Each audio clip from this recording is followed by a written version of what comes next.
What does the word materialism bring to your mind?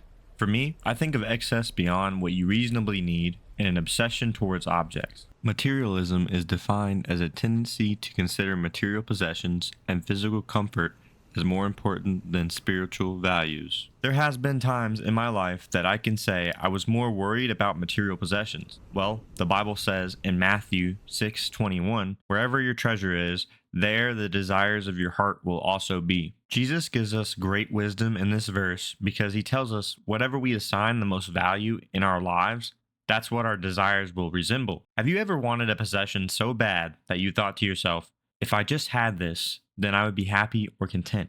At first, there was joy for me when I got the object I desired, but as I'm sure you have experienced, that happiness wore off after some time had passed. All that room the object took up in my mind was in vain because now that I had it, it didn't provide what I was searching for. Matthew 6:24. No one can serve two masters, for you will hate one and love the other. You will be devoted to one and despise the other. This was true when I look back at previous instances when I had been materialistic. I didn't despise God, but it was impossible to be fully devoted while my focus was on obtaining possessions. I found that the desires of my heart started serving objects and left little room to serve God.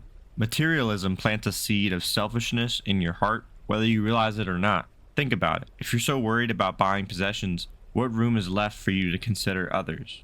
This is a terrible trap to fall into, and I don't know about you, but the last thing I want to be known for is being selfish. I want to be known as a giving person, and I'm sure you do as well. Maybe you use material possessions to cope with problems or change the way you feel.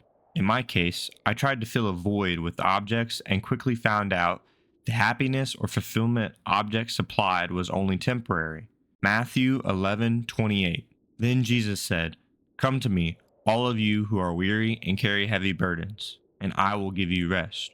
A personal relationship with Jesus is the only way to find lasting fulfillment. If you feel weary, don't go to God's creation to find a solution.